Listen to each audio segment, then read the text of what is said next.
자, 그럼 이제 등비 수열에 대한 개념 설명을 한번 해보도록 할게요. 원리학계까지 포함해가지고. 자, 지금 일단 우리가 설명하려고 하는 이제 등비 수열이라는 거, 등비 수열이다. 자, 등차 수열이라는 게, 창문 좀.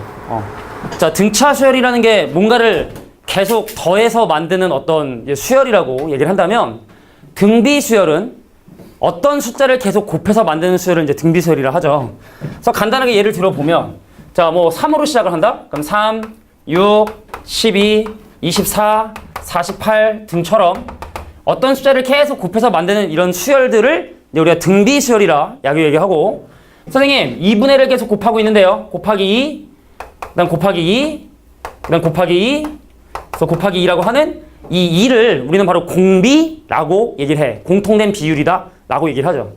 그러니까 사실은 이제 등비 수열의 표현 방법이, 이것도 사실은 뭐 우리 나중에 배우지만 점화식이라는 걸 배우잖아. 그러니까 등비 수열도 사실은 점화식적으로 표현을 해보면 뭔 소리냐? 아, 내가 이 수열의 임의의 n번째 항인데 여기다가 일정한 숫자를 곱해서 다음 항을 만드는 이런 수열들, 이런 것들을 우리는 바로 등비 수열이라고 얘기를 한다. 그래서 사실은 이웃한 두 항 사이에 일정한 그 값을 우리는 뭐라고 부르냐면 공통된 비율인 공비라고 보통 얘기를 하고, 미지수를 사용할 땐 보통 뭘 사용하냐면 R을 사용을 해. 뭐 커먼 레이트? 비율인데 뭐. 또 영어 또 잘하는 사람 많은데 내가 또 영어 하면 또 비웃을지 모르겠지만 공통적인 비율이다. 그래서 공비라고 이렇게 얘기를 하게 됩니다. 자, 그럼 등차 수열에서 우리가 5번째 항이라면 첫 번째 항에 공차를 몇 개 더하냐면 4개를 더해야 되는 건데, 그럼 등비 수열은 5번째 항을 구하기 위해서 공비를 4번을 곱해야 돼. 그래서 사실은 등차만 나오면 사실 어렵지 않은데 등비까지 이제 섞이면 애들이 좀 약간 헷갈리기 시작을 하는데, 예를 들어 마땅한 어떤 수열에 5번째 항이 4다라는 조건이 주어진 상황에서 이것이 등차냐 아니면 등비냐에 따라 세울 수 있는 식은 다르다는 얘기죠. 만약에 등차 수열이다라고 한다면 첫 번째 숫자에 4개 d를 더한 것이 4예요 라고 이렇게 얘기하겠지만, 등비 수열은 마찬가지로 첫 번째 항을 똑같이 A라 씁니다. 근데 공비를 몇 번? 5번째 항은 공비를 1번, 2번, 3번, 4번 곱한 R의 4제곱이 4다라고 이렇게 표현을 한다고. 그러니까 똑같은 4번째, 5번째 항이 4라는 조건도 등차면 이렇게, 등비면 이렇게 표현을 한다는 얘기죠. 자, 그래서 등비수열의 일반항 공식 설명해보면, 자, 등비수열의 일반항 n번째 항을 구하는 공식은 A 곱하기 R의 n-1제곱. 자, 이게 바로 등비수열의 일반항을 구하는 공식이 됩니다. 그러면 등차 수열에 했던 것처럼 마찬가지로 문제에서도 분명히 2가지 힌트가 주어질 거야. 근데 얘는 그 2가지를 가지고 뭘 확인해야 된다? 얘가 무엇으로 시작을 하고 어떤 숫자를 계속 곱하는지 그거를 알아내려고 노력을 좀 해줘야 돼. 근데 등차 수열 같은 경우는 식 자체가 어떤 1차식들의 합이기 때문에 덧셈 뺄셈의 연립방정식으로 문제를 해결했다면, 지금부터는 A값, R값이 곱해져 있는 형태이기 때문에 곱하거나 나누거나 인수분해를 통해서 A값하고 R값을 계산하려고 노력을 좀 해줘야 된다. 뭐 이런 걸 좀 얘기를 해보도록 할게. 자, 이게 바로 등차수열의 일반항을 구하는 방법입니다. 자, 그 다음에 이제 뭐 간단하게 내용 설명해보면 등차중항이라는 개념을 설명을 해볼게. 등차중항.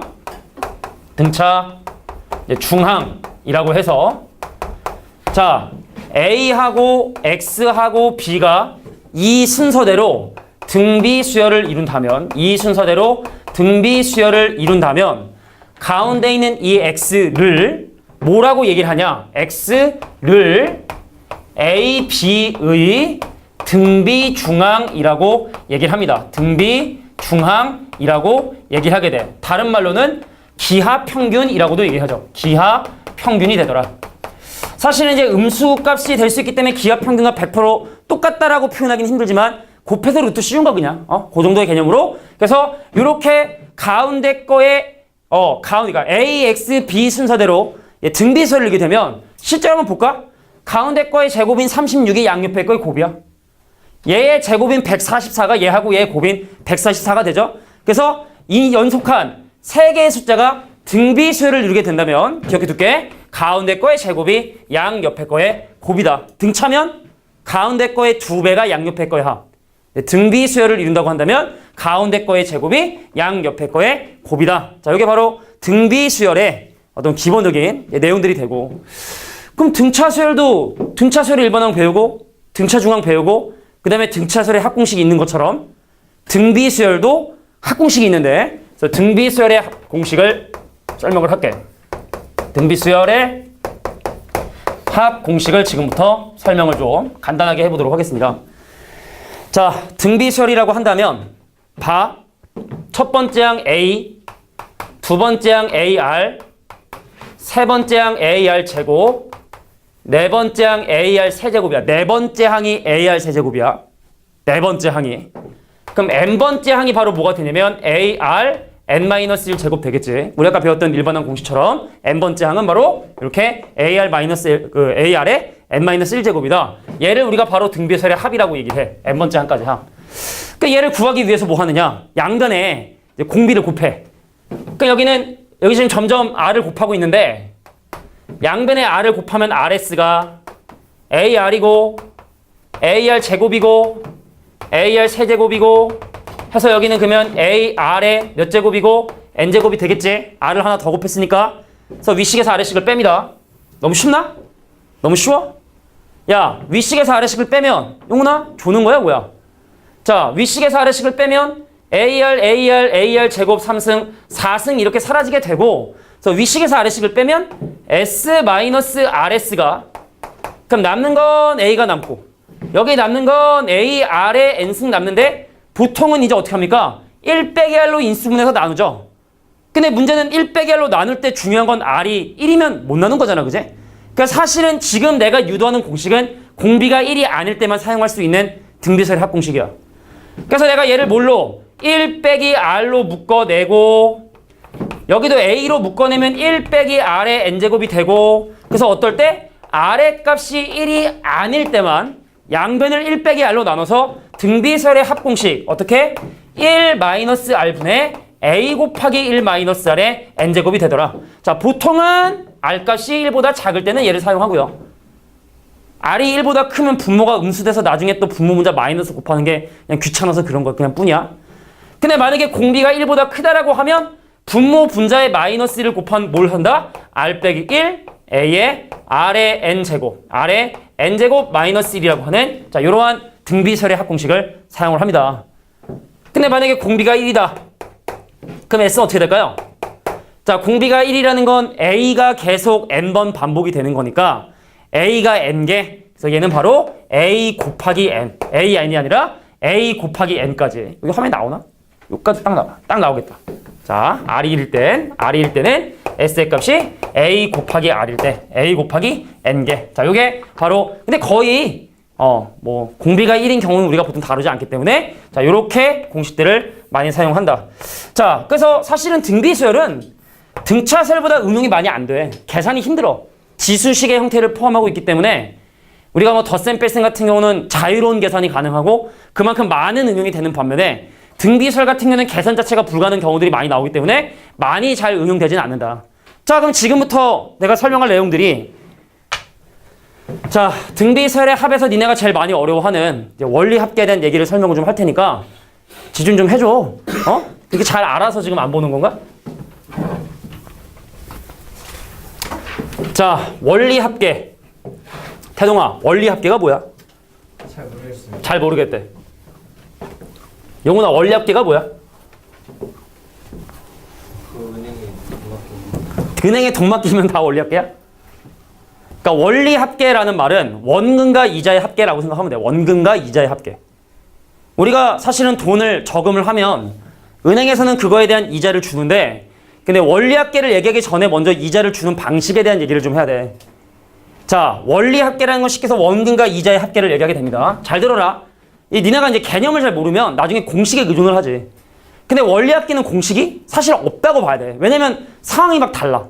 매년 말해 줄 때도 있고 매년 뭐 초에 돈을 낼 때도 있고 내가 돈을 줄 수도 있고 받을 수도 있고 뭐 가면 갈수록 돈을 더 낼 수도 있고 뭐 적게 낼 수도 있고 중간에 갚아버리고 뭐 한꺼번에 낼 수도 있고 돈을 빌릴 수도 있고 할부를 낼 수도 있고 막 연금 내는 걸 막 한꺼번에 받고 싶고 그러니까 상황들이나 변수들이 워낙 많기 때문에 원리 합계를 공식으로 외워가지고 해결한다? 그럼 뭐 100% 망합니다. 나중에 되면은 그거 그럼 내가 이거 공식 쓰는 거랑 조건이 다른데? 그럼 이제 공식을 의존하는 이게 공식에 의존하면 절대로 안 돼.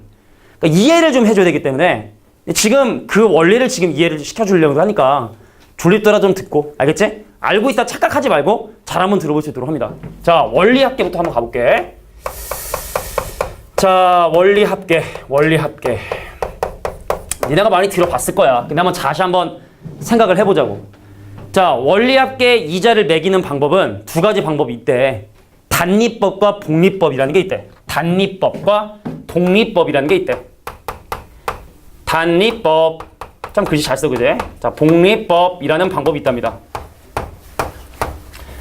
자, 근데 혹시 뭐 니네도 아마 단리법, 복리법은 들어서 봐서 아마 알 수도 있는데, 야, 우리 실제로 저금하잖아, 은행에? 그럼 단리법으로 줄까, 복리법으로 줄까? 단리로 줍니다. 우리가 은행에 저금을 하잖아? 단리로 이자를 줘. 돈을 빌리면 근데 복리로 돈을 가져가. 그러니까 은행은 이제 그 차이를 가지고 사실은 이제 뭐 직원들 월급도 주고, 그죠? 뭐 이렇게 하는 거기 때문에 뭐 그거에 대한 것이 억울하면 돈을 빌리지 말아야지, 그지? 그럼 단리법이라는 거에 간단한 예를 들면 무슨 얘기냐? 내가 예를 들어 1,000원을 똑같이 뭐 빌리든 저금은 똑같이 만약에 했다고 생각을 했을 때, 그럼 니네가 이제 이자 매기는 방법부터 생각을 좀 해줘야 되는데, 야, 우리가 이자를 준다는 거는 사실은 원금의 비례를 하는 거기 때문에 덧셈 뺄셈의 개념이라 생각을 하면 안 돼, 이자는. 그러니까 뭔 말이냐면 간단한 예를 들어볼게. 뭐 여기 있는 친구들은 다 뭐 알 거라 생각은 하지만 들어봐. 예를 들어 내가 만약에 A란 돈을 저금을 했는데 이자를 몇 프로를 줬냐면 3%의 이자를 주겠대. 그럼 이거는 어떻게 계산을 해야 되느냐? 원금 A에 A라는 원금의 100분의 3에 해당하는 이자를 더 추가해서 주겠다. 이게 이제 이자의 개념인데.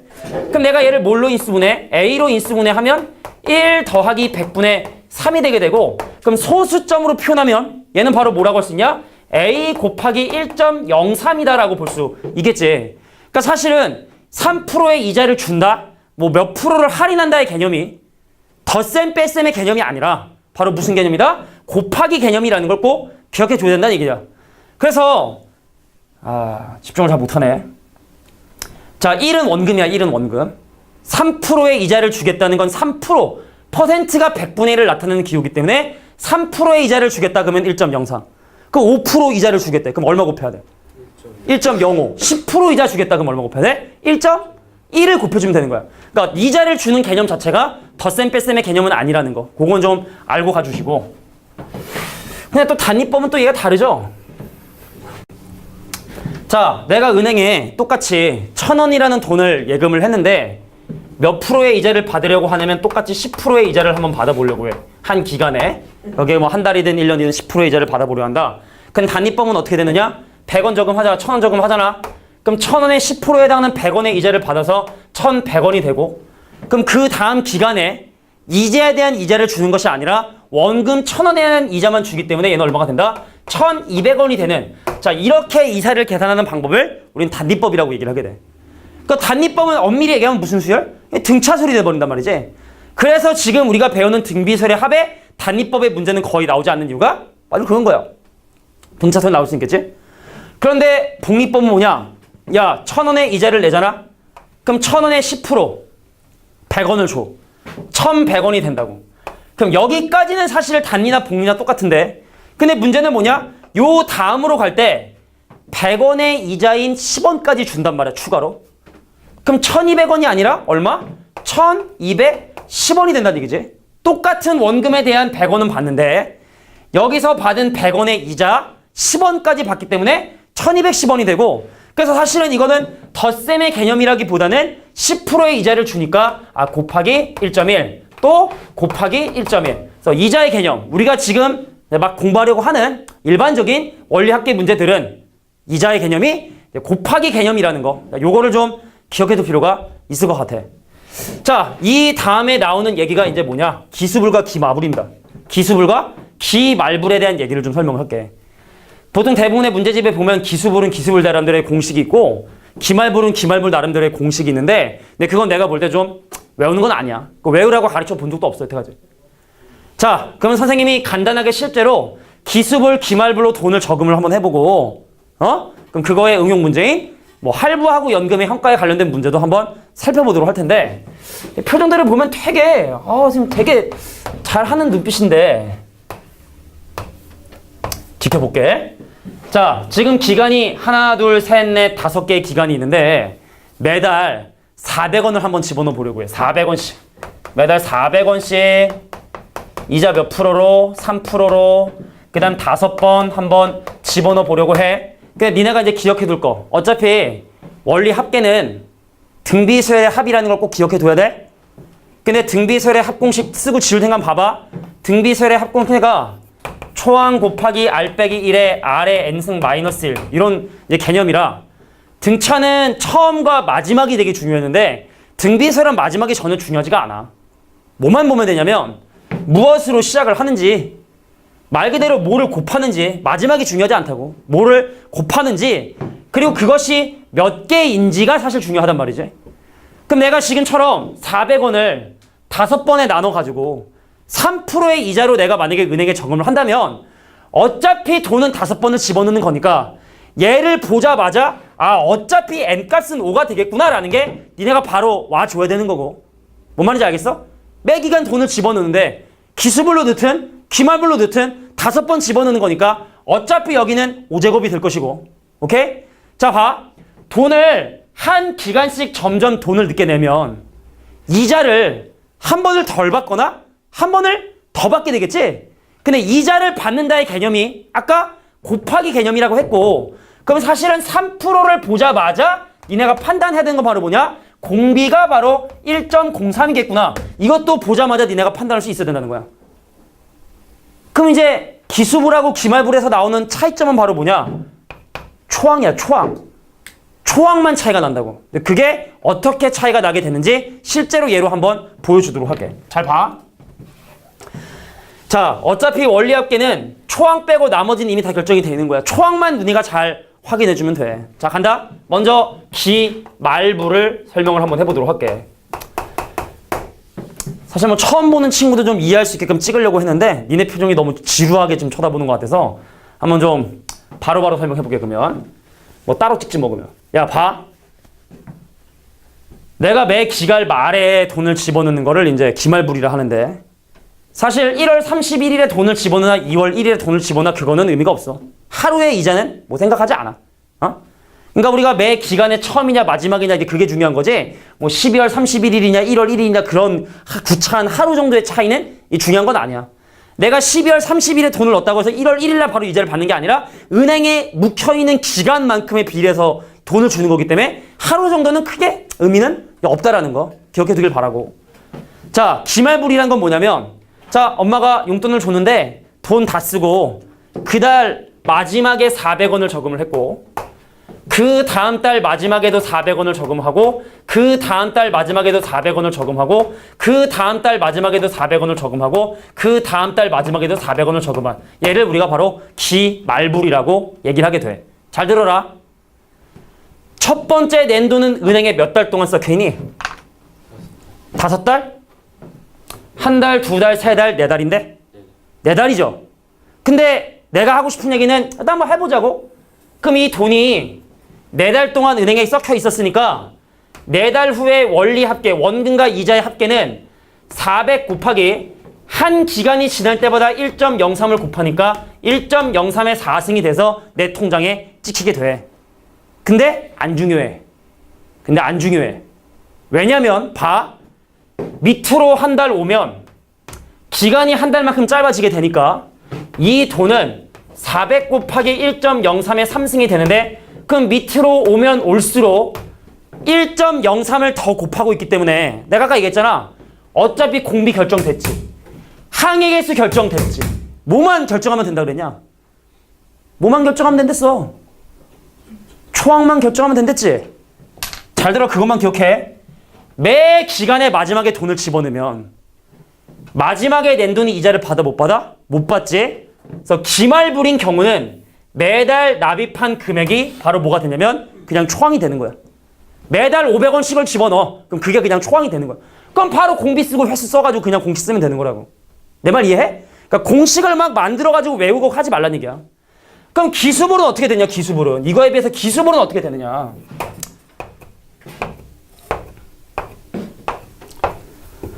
자, 기수불 설명해 보도록 하겠습니다. 기수불. 자, 기수불은 매 기간에 시작하자마자 돈을 집어넣는 걸 기수불이라고 얘기를 해. 그래서 똑같이 400원을 집어넣는데 첫 번째 달에 첫 번 시작하자마자 400원을 넣고 2월 달이 시작하자마자 400원을 넣고 3월 달이 시작하자마자 400원을 넣고 네 번째 달이 시작하자마자 400원이란 돈을 집어넣고 다섯 번째 달이 시작하자마자 400원이란 돈을 집어넣습니다. 근데 이게 각각의 돈이 얼마 받는다 중요하다 안 중요하다? 안 중요해. 매 기간의 초에 돈 집어넣잖아. 중요한 건 뭐라고? 마지막에 낸 돈이 이자를 받아. 초항이 달라지는 것 뿐이라고. 아 그래요? 그러면 초항이 바로 뭐가 된다? 400 곱하기 자 이자를 받으니까 1.03이라고 하는 이놈이 바로 뭐가 된다? 초항이 되게 된다. 그러니까 기수불과 기말불의 차이점은 초항이 이자를 받냐 못 받냐 그거에 차이만 있다 생각하면 되는 거야. 알겠지? 초항과 마지막에 이자를 받냐 못 받느냐 요까지 나오는데 그래 요까지 나오겠네. 자 그래서 니네가 나중에 이제 원리학계에 대한 기본적인 문제를 해결할 때 공식에 의존하지 말고 근데 항상 내가 이럴 때가 참 좀 그래. 니네가 이제 설명하는데 이거 뭐 지금 뭐 녹화라 이게 중요한 게 아니라 설명하려고 그러면 마치 아는 것처럼 좀 약간 지루한 표정으로 듣다가 결론을 얘기하면 뭐지? 갑자기 뭐가 이렇게 지나갔지라는 표정으로 또 바라봐. 그래서 나중에 문제 풀려고 그러면 선생님 잘 모르겠는데요 이래. 환장하게 되는 거야. 그러니까 이게 무슨 얘기냐면 니네가 안다고 생각을 하는 거야. 여러 번 들었으니까. 그럼 니네가 공식이 나오게 된 뭐 이런 거나 다 이해하잖아? 그럼 문제 다 풀 줄 알아야 돼 사실은. 할부고 원금의 형가고 다 풀 줄 알아야 되거든? 근데 과연 니네가 이제 문제를 풀 줄 있냐 이거지. 그러니까 안다 생각하지 말고 잘 들으라고 알겠지? 자, 그 다음에 이제 기본적인 이런 원리학계 문제는 안 나오겠지 이 동네는. 기본적으로 나오는 문제 보통 뭘로 나오냐? 저기 왜 5번 아니 5년 동안 넣는 건데 왜 N이 오는지 모르겠어요. 그 위에 거요 기말고기. 여기서? 이거 마지막에 돈 왜 넣냐고? 아니요. 그 5년 동안 넣는 거잖아요. 그러면은 그 SN에서 N-1 할 때 N이 5 라는 얘기지. 톤을 5번 넣으니까 1번, 2번, 3번, 4번, 5번. 항이 5개. 그러니까 지금 수연이도 생각을 한 게 여기가 4승이니까 그 얘기인가 혹시?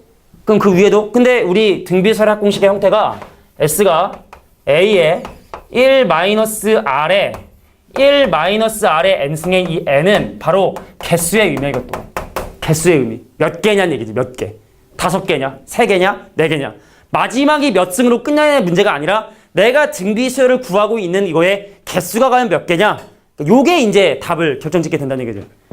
그러니까 간단한 얘기를 한번 들어보면 그러니까 원리학계를 떠나가지고 그러니까 등비수열의 합에 대한 예를 들었어야 하는 생각이 드는데 그러니까 예를 들어 만약에 3 더하기 9 더하기 27 더하기 81 그 얘를 계산하라 그러면 공식 이렇게 쓰지. 3으로 시작해요. 근데 선생님이 자꾸만 3을 곱하고 있는데 4개입니다 이거야. 이해가 돼? 근데 여기에 만약에 앞에 1만 이렇게 추가가 된다 예를 들어 1만 추가가 된다. 그럼 공식이 어떻게 바뀌느냐? 1로 시작을 해. 3을 계속 곱하고 있네? 근데 개수가 5개요 이렇게 바뀐다는 얘기지. 그러니까 이게 뭘로 끝나냐에 중요한 것이 아니라 그 수열을 이루고 있는 항의 개수가 몇 개냐가 사실은 중요한 거라고. 몇 개냐가. 이해할 수 있겠어? 그래서 매 기간에 처음에 넣나 마지막에 넣나 어차피 5년 동안 처음에 넣나 마지막에 5번을 집어넣는 거니까 어차피 분자에 올라가는 이 지수는 어차피 5라는 게 결정이 된 거고 그 다음에 이자가 3%니까 가면 갈수록 1.03을 곱하니까 먼저 집어넣은 돈하고 나중에 집어넣은 돈하고 이건 안 중요하다는 거야. 마지막에 뭘로 끝나는 건. 등차는 처음과 마지막이 중요한데 등비는 마지막이 중요하지 않거든. 그러니까 이런 걸 쓰는 것 자체가 에너지 낭비고 시간 낭비라는 얘기지. 그러니까 니네가 기수불 기말 문제를 보면 어차피 공비하고 항의 수는 결정이 됐고 일반적인 문제라면 그것만 생각해야 된다고. 마지막에 낸 돈이 이자를 받냐 못 받냐. 그것만 생각을 하면 돼. 이해하겠니? 자, 요게 일단 기본적인 원리학계 문제야. 근데 이 동네에서는 이런 문제 잘 안 나지? 그러니까 이제 어떤 문제가 응용 문제로 나오느냐? 할부 문제. 그리고 연금의 형가 문제. 자, 요거는 개념 잠깐 설명할 테니까 한번 잘 들어봐봐. 애들이 많이 헷갈려 해. 공식을 만들지 마, 그리고. 야, 우리가 보통 카드 긁으면 한 달 있다 돈이 나가. 근데 카드 결제일이 얼마 안 되면 긁은 지 얼마 안 돼서 나갈 수도 있고. 그러니까 우리가 왜 물건을, 예를 들어 비싼 물건을 살 때 대부분의 문제들은 니네가 문제를 편하게 풀 수 있도록 어떻게 문제를 내냐면 내가 지금 물건 가져온다? 근데 희한하게 꼭 한 달 후부터 갚는다고 꼭 문제가 주어져. 그래야 계산이 편하거든? 근데 어떤 문제는 내가 돈을 가져오자마자 할부 1결치를 먼저 내기 시작을 하는 문제도 낼 수가 있는 거잖아. 그러니까 할부에 대한 공식도 그 말이 안 되는 거야 사실은. 조건이 상황이 다르잖아. 내가 돈을 지금 물건 갖고 온다면 돈을 지금부터 갚을지 아니면 한 달 후부터 갚을지 주인한테 사정 좀 얘기해서 2달 후부터 갚을 수도 있는 거잖아. 그런 각각의 상황들이 발생할 수 있는 건데 그걸 공식으로 외워서는 안 되고 상황을 이해를 해줘야 되는 거야. 상황을. 그러니까 먼저 할부에 대한 얘기를 한번 해볼게요. 할부에 대한 얘기. 자, 할부에 대한 얘기를 볼게. 할부 많이 하냐?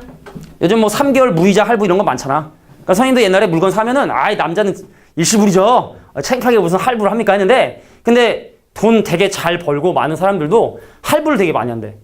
왜냐면 무이자 3개월 할부를 하면 역으로 내가 그만큼의 이자를 받는 거거든. 무슨 뜻인지 이해해? 내가 지금 300만 원짜리 물건을 샀다? 그 3개월 할부 안 하면 300만 원이 통계 나가지. 근데 무이자 3개월 할부를 하잖아? 그럼 100만 원이 2달 동안은 있고 또 200만 원은 한 달 동안 내 통장에 남아있잖아.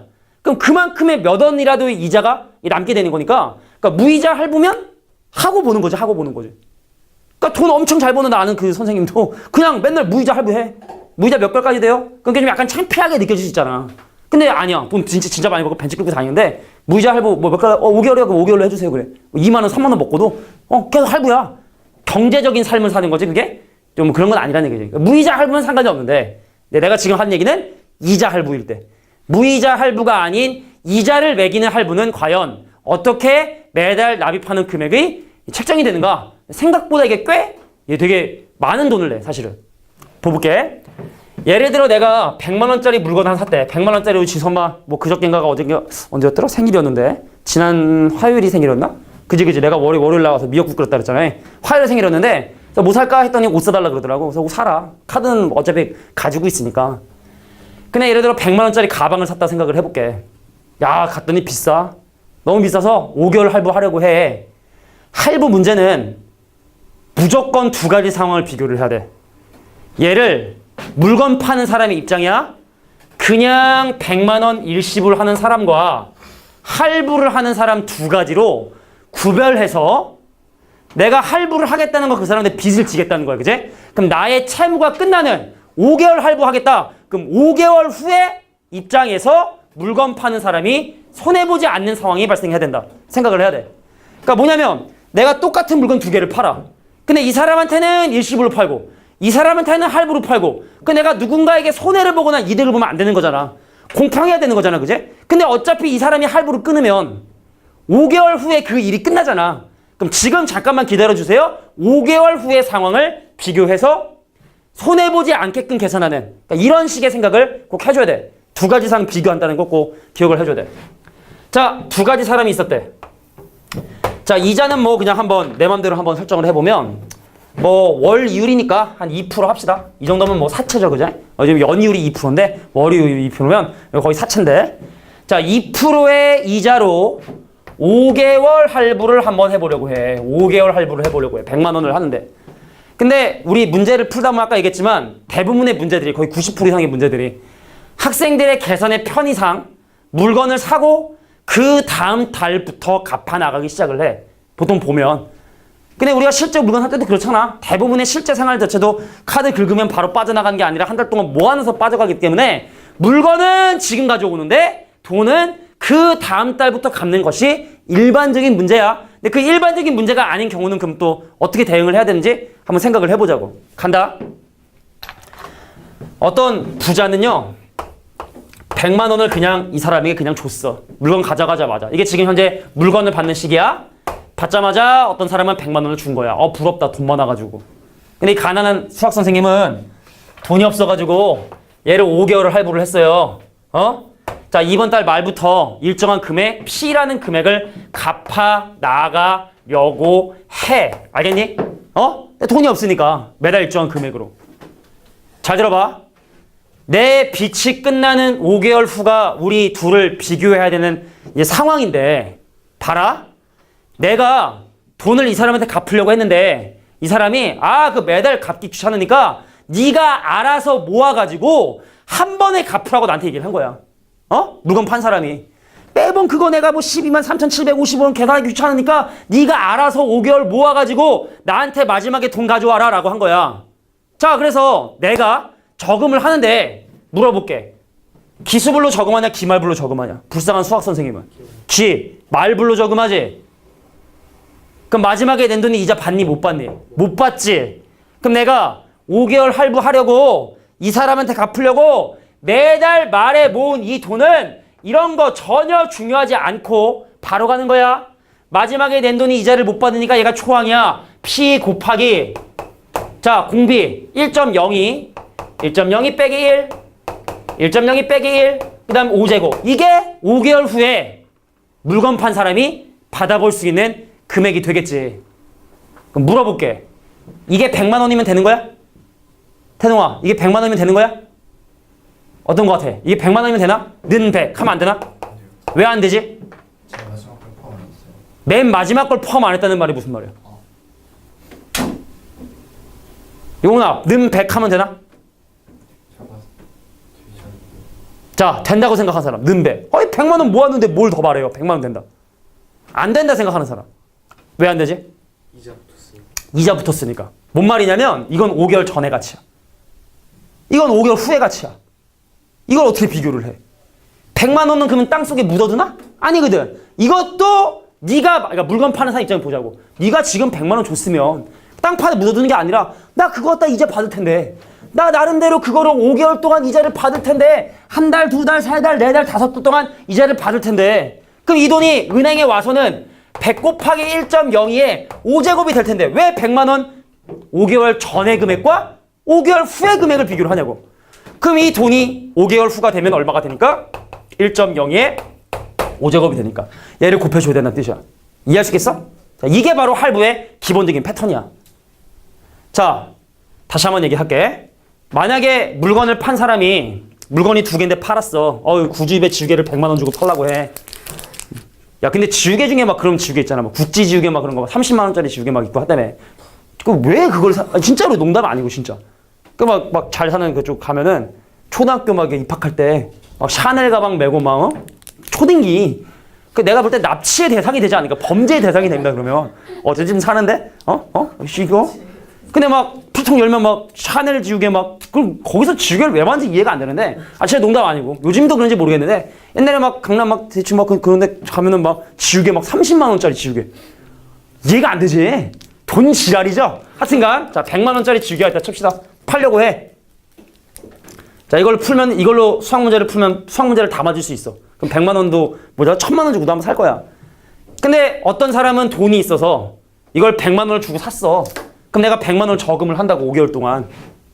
근데 여기 사는 이 김모 씨는 돈이 없어. 그래? 알았어. 그러면 너는 할부로 해. 근데 돈을 지금 당장 못 갚아서 그 다음 달부터 매달 말 기말불로 저금한 금액의 합이 100만 원이 아니라 왜? 이건 5개월 후의 금액, 이건 5개월 전의 금액. 오케이?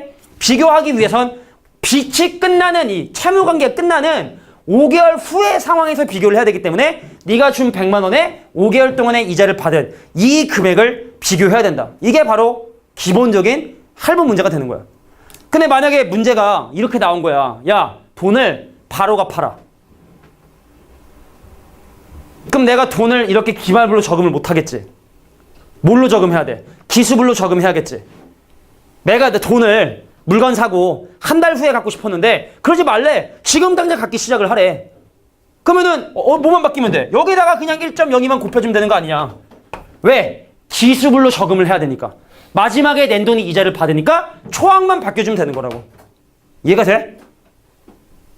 근데 이런 문제는 보통은 잘 안 나온다고. 보통 보편적인 문제들은 물건 가져가고 나면 한 달 후부터 갚기 시작을 하니까. 이게 바로 할부의 기본적인 원리야. 야, 할부랑 반대 개념이 뭐냐면 연금의 현가야. 우리나라도 로또 되면 왜 인생 역전 하는데 미국은 알아? 로또 하면은 우리나라보다 한 2개인가 3개가 많아 번호가. 당첨 확률이 우리나라보다 그래도 몇만 분의 1 더 작아. 그러니까 우리가 뭐 864만 분의 1이가 그런데 거기는 뭐 몇억 분의 1인가 뭐 10억 분의 1인가 그래. 상금이 그래서 막 몇천억이야, 몇천억. 우리나라 돈으로 환산을 하면. 그러니까 누적이 돼, 거기는. 그래서 얼마 전에 뉴스 한번 나왔는데, 그게 뭐 몇 주 동안 누적이 돼가지고 당첨 금액이 나왔는데, 또 조단인가까지 나왔던 것 같아. 그 이 정도면 인생 역전이죠, 그죠? 세금 띠도, 세금 거기도 불로소득세 한 45% 띄지 않을까? 우리나라가 40% 띄니까. 그 다음 2조 남는 거야. 단방에 그냥, 대기업 총수 되는 거야, 그냥. 이건희가 재산이 한 10조 되나? 10조? 14조? 거의 그냥 가는 거야, 그냥 반방에. 근데 거기는 연금으로 준대, 돈을.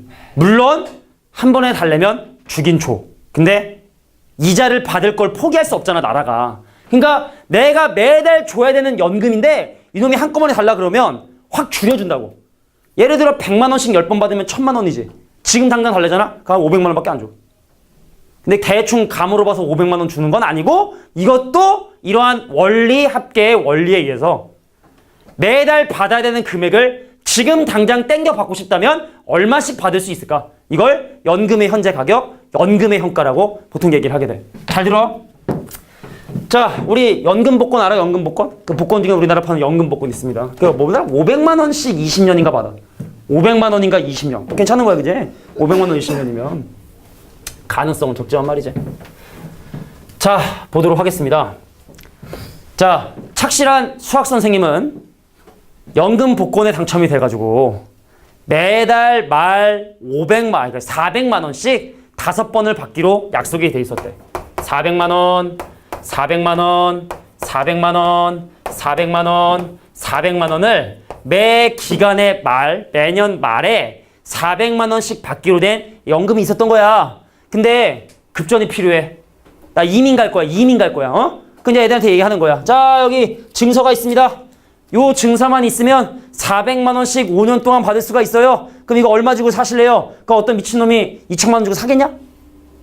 내가 지금 2천만 원 주고 사서 그걸 왜 나중에 나눠받냐고. 그러지 않겠지? 그럼 딜을 보기 시작할 거라고. 한 1,000만 원 콜? 어? 1,500만 원 콜? 그럼 과연 어떤 금액이 적정 금액인지를 계산을 지금부터 해보도록 하려고 해. 이자 3%로 가보도록 하겠습니다. 3%. 자, 지금 현재 시중금리 3%인데 내가 매년 말 400만 원씩 받을 수 있는 이 연금의 가격을 얼마를 주고 팔 수 있는지를 한번 생각을 해볼 거야. 이것도 연금을 받는 것이 끝나는 이때를 기준으로 비교를 합니다. 알겠죠? 사람마다 스타일은 좀 다른데 이게 좀 편리한 것 같아. 잘 들어봐. 야, 내가 연금 안 팔잖아. 나 그럼 기수불로 저금해, 기말불로 저금해? 기수불로 저금해? 기말불로 저금해? 확실하게 얘기해. 기수? 왜 기수불이라 생각해? 기말불로 받았으니까 12월 31일 날 받았으니까 그 다음 1월 1일 가서 저금한다? 뭐 이 개념인가? 이 개념이야 혹시? 아 그래? 은행문이 닫혀 있을 수도 있으니까 아예 자동이체 시켰다 생각하자. 나라에서 돈이 들어오면 자동이체로 연금 빠져나가는 걸로 생각하자고. 알겠지? 자, 내가 매년 말 400만 원 받은 걸 저금을 하게 되면 기말불로 저금하게 되고 야, 마지막에 못 받아. 그게 중요한 거야. 마지막에 낸 돈이 이자를 받냐 못 받냐 그거만. 그럼 내가 연금 안 팔잖아. 그 이때금 내가 어떤 금액 받아볼 수 있냐면 마지막에 낸 돈 이자 못 받아. 그 매달 낸 돈이 그 초항이 되고 이자 3%? 이자 3%? 1.03 빼기 1? 1.03 빼기 1? 근데 몇 승? 5승이지 5승. 5번에 거쳐 돈을 내니까. 자, 이게 원래 내가 5년 후에 받아야 될 돈의 가치야. 그런데 내가 얘를 돈이 필요해서 지금 당장 땡겨 받은 거야. 필요한 돈을 땡겨 받은 거야. 잘 들어? 근데 그럼 이거 는 피하면 되냐 또? 피는 지금 현재 가격이지?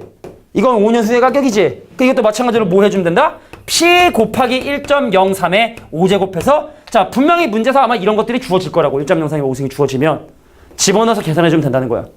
야, 근데 아까 혹시 필기한 사람 보면은 이거 아까 거랑 똑같지 않냐, 식이? 사실은 연금의 현가하고 할부 문제는 내가 돈을 주냐 받냐의 개념인 거야. 야, 봐봐. 할부는 내가 나눠서 돈을 주는 거고 연금은 내가 나눠서 돈을 받는 거잖아. 주는 사람과 받는 사람의 주체와 객체만 바뀐 것 뿐이지 이거 사실 똑같은 문제인 거거든. 그래서 사람들은 이렇게 외우라고도 해. 뭐라고? 봐. 등비수열 합 옆에 오는 이 초항은 뭐라고? 나누어서야. 내가 나누어서 주든 나눠서 받든 하는 나눠서 차근차근 모으는 그런 돈은 이쪽에 위치해 오게 되는 거고 한꺼번에 한 번에 원래 한 번에 내가 줘야 되는 금액인 거든 지금 당장 한 번에 땡겨 받고 싶은 거든 한 번을 받는 금액은 이쪽 나눠서 주거나 나눠서 받는 금액은 이쪽 식은 똑같다고. 아까 그 할부 문제도 식은 똑같단 말이야. 그래서 이런 내용 정도까지 기억해 두면 좋지 않겠느냐. 자, 여기까지가 일단 뭐 등비시설에 나오는 원리학계의 기본적인 개념이 됩니다. 됐냐? 자, 잠깐 끊고 그럼 이제 문제 풀이 좀 하자고.